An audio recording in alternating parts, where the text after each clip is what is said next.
Alright, back again, Luke here. And as you guys can see in front of you, this is a Sharp X68000 Ace HD, and the HD stands for hard drive, not high definition. But as you can see, this thing is taken apart here, and the main reason why I've got this thing taken apart is because it has two problems. The first problem is the one that's most notorious and most common, and that is the power supply. The power supply is going to need to be rebuilt. Unfortunately, there's a couple of caps in here. These are 5600 microfarad capacitors, and those are pretty uncommon. So I'm going to have to get a couple of those, and then on top of that I'm going to have to go around and double check, make sure there's no other components that look bad on it, and try and replace them if needed. But that's the first thing here. I'm going to try and get the power supply back up and running again. But one of the main problems here is when I was taking the system apart, I took off the bottom part of the board, and as you guys can see here, the battery that was in here, the NiCad battery, has leaked and started eating away all sorts of traces on the bottom here. So what this means, I'm going to have to remove this battery, and then after I remove the battery I'm going to have to do some serious cleaning. I'm going to have to remove this slot here, which is going to be fun because I need to get up underneath there and make sure there's no traces that are bad. You can see it's kind of grungy up underneath there.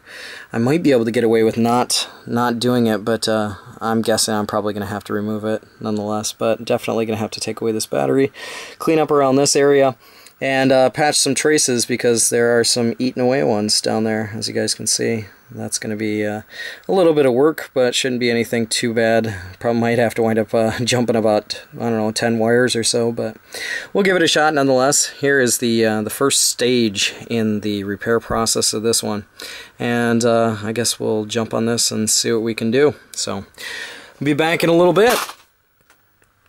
Alright, so now that we got the battery out of the way, you guys can take a look at the bottom here and see how the traces look. Like really bad. So what I'm gonna do is I'm gonna try and get some some good old vinegar and cotton swab and see what I can find where the traces are going. Like you can see, there's a few of them going up underneath there. And which ones I can get at, which ones I can't. On the bottom of the board it doesn't look too bad. It doesn't look like it's leaked through too much. There's a couple of spots there, a couple of spots up there where it's leaked through, but nothing too bad. But I'm definitely going to have to remove that connector because I need to find out what's up underneath there, and I need to clean up those points up underneath here. So, well, we'll get on that and see about removing this cart slot here, and we'll go from there. So, be back in a bit. Alright, so as you can see here, I've gotten this connector out, and it came out pretty decently. It was a bit tricky trying to get all of these spots here, especially the ones in the middle, because just because there's no space to really get the solder sucker in there. But what I'll have to do is clean up this top part, clean up the bottom pins again, and then definitely clean up these spots here. As you can see, there's a couple of traces, especially one here that looks like it's pretty bad. I'll try and go ahead and use some cleaner here and try and remove all this corrosion and see what's eaten away and what's not, and that should give me a better idea as to what I'll have to repair, what's okay. So I'll get on that next, just try and neutralize this stuff and try and clean this area up here. So I'll be back in a few. Alright, so as you can see here, we've got the power supply, and what I'm going to do is remove a few of these caps here and just see if we can get this thing to power back on again. The ones that I'm really concerned about are the red colored ones. These seem to be the ones that usually go out inside the board itself. So what I've done is I ordered a couple of these from the UK. These just came in here. These are 5600 microfarad 10 volt capacitors. Kind of a rare, not so easy to find one around here. So I picked up two of these, and we're going to replace these two big ones here with these, and I have a couple more that I'm going to go around the board here and fix up, and then we'll pop this thing back in and see if we can get it to power on. Right now the most that it does is just sit in standby mode, so, and it will not power on no matter what. So that could have been part of the problem with the eaten away board at the bottom, but definitely these power supplies are notorious for having issues. So what we're going to do is get on that, we'll desolder the old ones, put in the new ones here, and yeah, go from there. So be back in a few minutes. Alright, so as you can see here, we've got the new caps in all across here, and hopefully this will help this thing get a little bit more power. If you take a look at some of the old caps in here, these are the ones that were kind of the long life ones. You can see the bottoms here, they're just completely rotting out. Those had broken the seal. You can see around the edge here the electrolyte fluid or electrolytic fluid that's been dripping out around there. So those were some of the big key problems here, as well as a few more of the caps that are around here somewhere.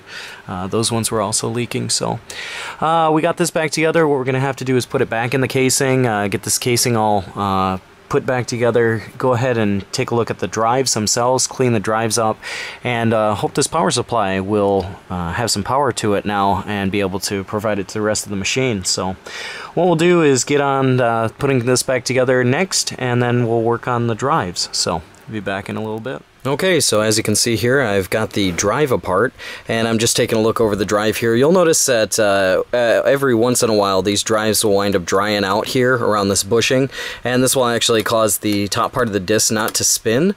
So if this ever happens, if you wind up taking this off here, you can take off this clamp, and then everything will just kind of slide out. You have to be very careful though, as the parts will sometimes fall on the inside there. Sometimes you can get at it with just like a small thin knife on the inside here, just to scrape away all sorts of dust and things that get gunked up in there. And once you do that, you'll be able to spin this freely. Sometimes that's a key problem. Other points that can cause problems, discrete errors with these systems, these X68000s, are the ribbon cables themselves. You can see they just push in right here. There's one that pops out here. If we just detach this, there's one here and there's one here. And over time they just lose contact. It would be kind of like leaving a game cart in one of your machines and then, you know, going to turn it on a year or so later and see if it makes contact. These things actually sometimes just lose contact. You just have to take them out and clean them. Just make sure that you put them all back in the same direction, the same order. And as you can see here, this is a little bit more difficult because this one actually has just 2 wires that are that just slide in there. Let's see if we can get this one-handed. There we go. So we got this all plugged back in there. And then what you want to do is just go around the head mechanism on the inside here. You don't want to lift this up too far. In general, it won't lift up very far anyway, but you just want to kind of clean around on the inside here as much as you can. Sometimes you can actually get away with just bending a Q-tip around on an angle like so, and you can get at the inside here, and you want to try and clean this off, as there can be some sort of like carbon buildup on the head itself. And then get a I don't know, it doesn't look like that one's too... Oh yeah, well you can see there a little bit. Right there, the dark mark. You can just get some compressed air and clean out the rest of it, because if you don't, then sometimes the little hair remnants from the Q-tip can stick in there. So nonetheless, once you get all that done, never ever try to adjust this thing, just, you know, unless it refuses to read, because these things are so precise that just the smallest movement will throw this thing out of whack. And those, for example, these screws here, this 1, 2, and 3, if you remove these ones here, you'll wind up moving the whole motor mechanism. And if you move that just slightly forward, it'll move the head mechanism forward, and that can be the difference. Just a hair can be the difference of the machine reading the disc or not reading the disc. So use that as a last option, or a last kind of measure. Don't ever try and remove the 2 screws here from this head mechanism, because trying to realign that, you know, left and right and forward is just a real pain, and it'll cause you a lot of trouble. So don't do it. And whatever you do, don't try and, you know, bend the end here for this motor. You know, to try and make it a little looser. If you bend this top part here, or you try and pull on this with a pair of pliers, the inside of this is not a bushing, it's a bearing, and it has many small bearings on the inside of this, and if you try and use a pair of pliers to try and bend this forward or so to get this to spin a little bit freer, what you'll wind up doing is you'll crush that, and the bearings will just lock up, and then you'll wind up having trouble. This thing won't even move forward at all. So it's a really, really touchy, very precisely tuned piece of equipment here. So for the most part, what I recommend doing is just trying to clean the head off here, trying to clean around the spindle, and cleaning off all of the wires that go back in here. Also make sure that you re-grease everything, re-grease the rails, because that's also a really huge problem with these machines, is just you know, non-greased rails can be a big difference as well. Make sure that if you do disconnect these wires, make sure you put them back and make sure that they're all in the right position. If not, they'll get hung up when the head goes back and forth. So nonetheless, we're going to try and finish this off here, and I've got the other one here, and then we'll go ahead and put it back together and see what happens. So be back in a little bit. Alright, so we've got the drive all greased back up, got it all put back together, and one thing I thought I'd mention here for those of you guys who are thinking about maybe doing something like this, taking apart your drives and checking them out to make sure that they're working okay, I recommend that you only take out one drive at a time. You know, the main reason for that is just because it can get confusing. Sometimes when you go to put it back together, you can wind up making a mistake and putting the wrong drive back in. One way to identify the drive is to take a look at the top here. You'll see the pins on this, and the two pins here have the jumper set on the very far back. This means that this is drive 1, but according to the Sharp X68000 kind of way of measuring the drives, it uses drive 0 and drive 1. So it can get kind of confusing here.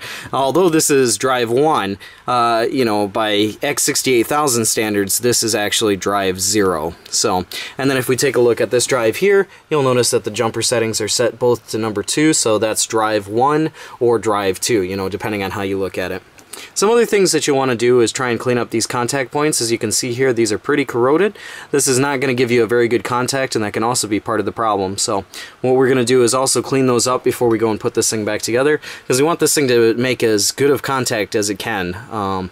You'll notice that this system had actually died at some point in time, and one of the discs are still in it. These are part of the Sengoku series.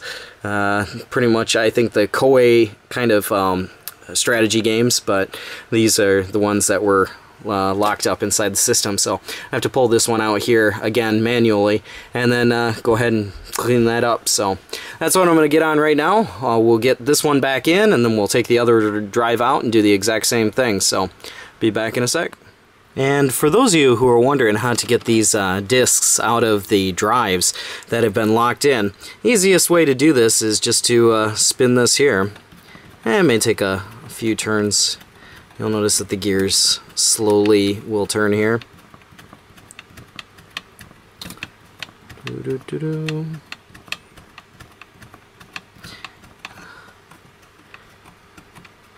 Sometimes it can be a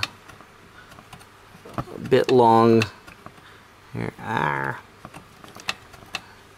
Just gotta keep twisting it. I suppose if you did, oh, there you go. So, ta-da. Oh, maybe a little bit more.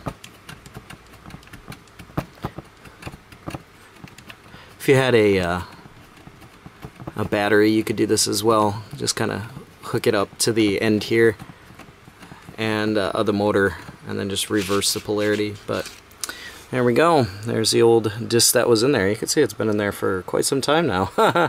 But yeah, so that's all out there. Now what we're going to do is do the same thing we did with the last drive, and you know, just remove the ribbon cables, just detach them, plug them back in again, just so that they get reseated, and then we'll go around and grease them and clean this beast up here. So be back in a bit. Alright, so as you can see here, we still got the side cover off, and I just wound up plugging this thing in here down at the bottom. I've got the monitor plugged in there. I haven't turned the monitor on yet, but figured we could give this thing a shot and see what it does. First off, let's hit the back here. Let's see. Okay, well, we got a power light. That's what it was doing before, but let's see. Well, here goes nothing. Let's try this. Okay, well, that's good. That's getting power there.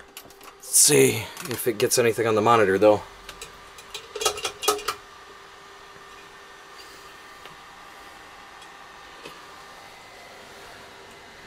So it's got the hard disk light on.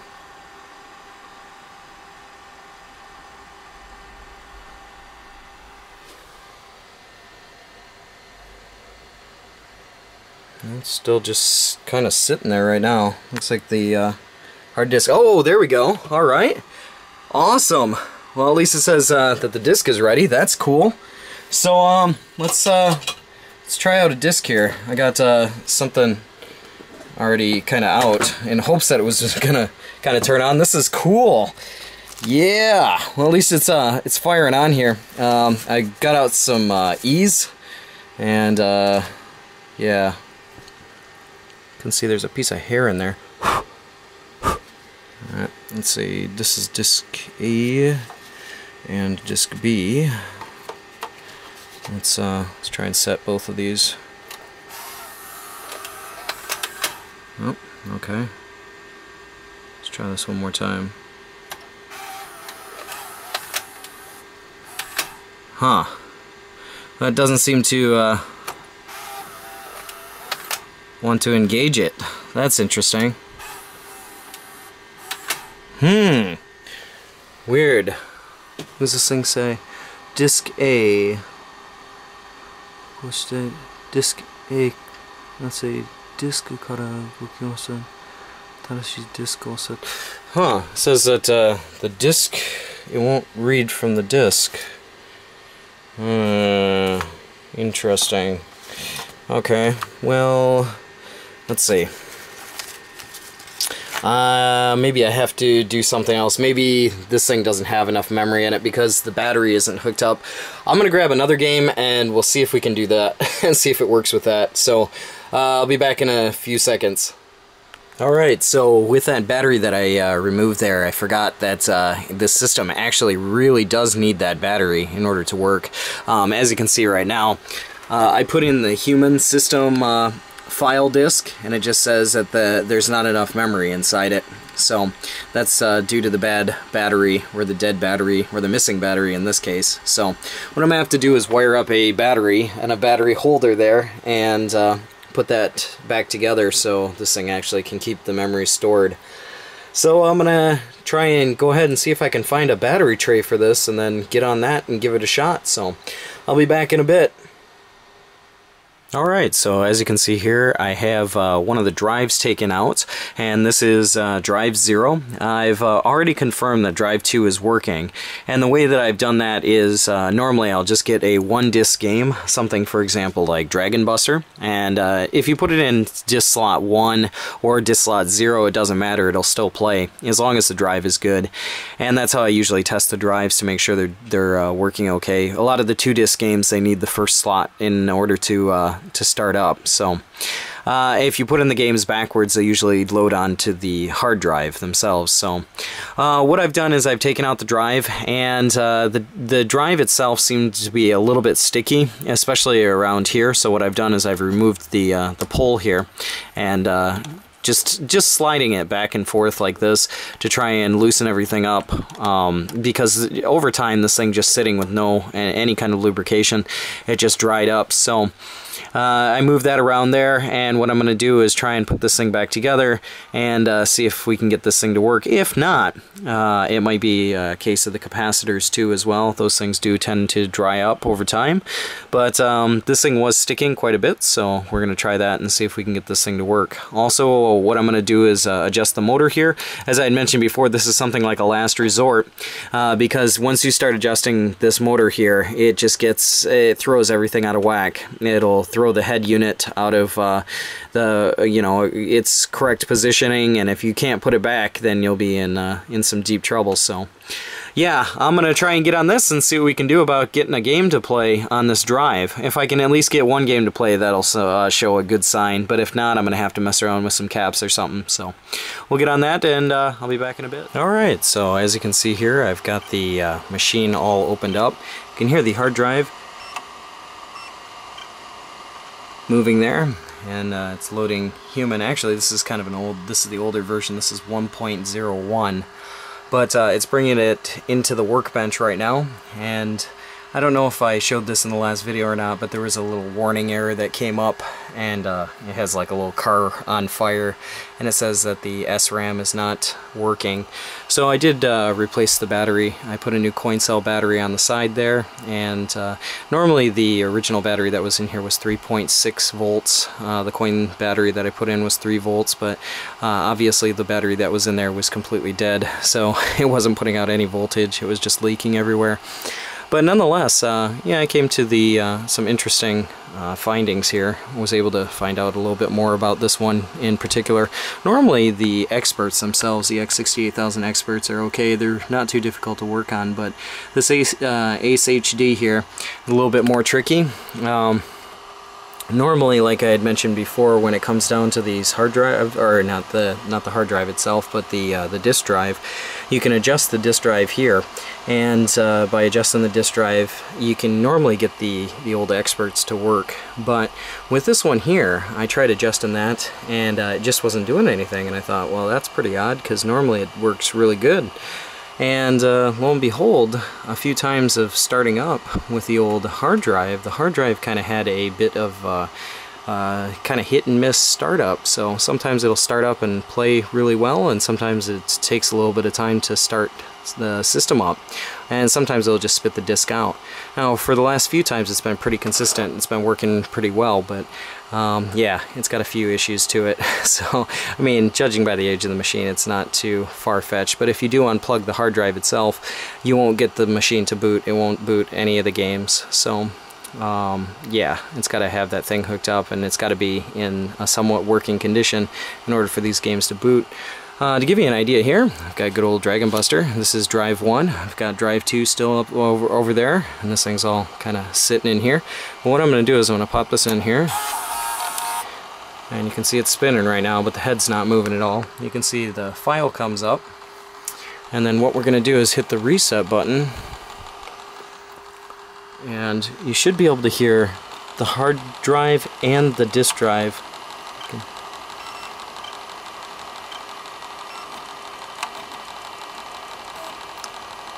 And there you can see now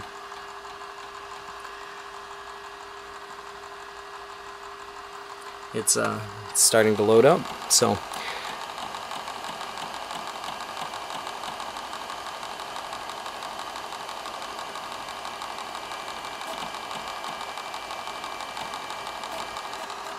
can see here, here's good old Dragon Buster. It's just a common issue, and once it gets done here, it'll shoot the disk out. Well, it won't shoot it out, but it'll eject it.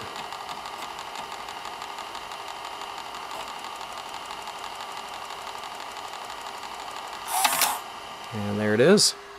And now Dragon Buster is all loaded into the system, so it doesn't need it anymore. The speaker on this is working as well, so pretty glad about that. Should be able to hear it here in a second when it does pop on. Yeah.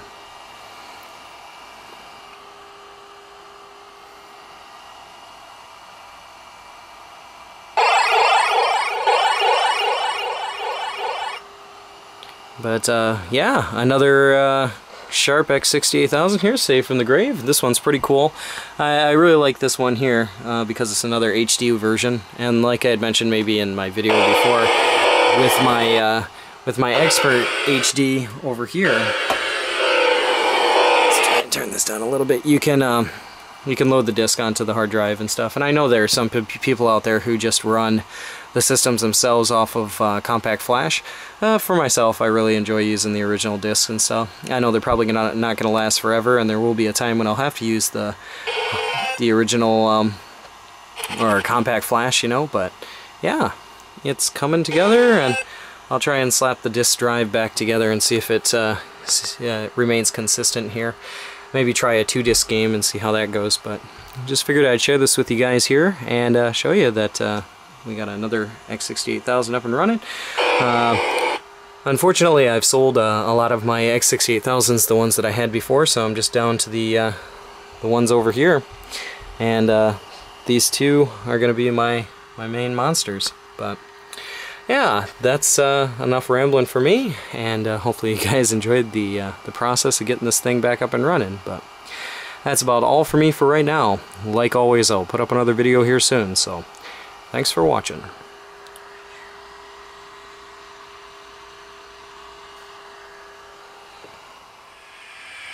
And as a little bonus here at the end, figured I'd show you good old E's working.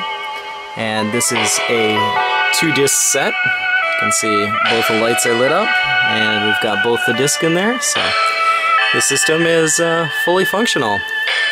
Good X68000. So thing we'll have to do here is put this thing back together and clean it up a little bit. It does have some scuff marks around here. I'll try and get that nice and cleaned up, but really nice to have this going.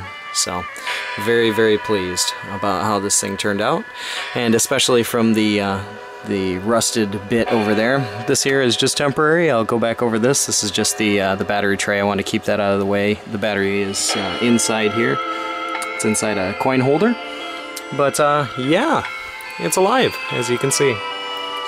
And music, really, really loud. Can't turn it up too loud here, but it's kind of the middle of the night. But I just couldn't stop thinking about this, getting this thing working. So yeah, that's where we're at, guys. And another X68000 saved from the grave. So that's about all for me for right now. Like always, I'll put up another video here soon. So thanks for watching.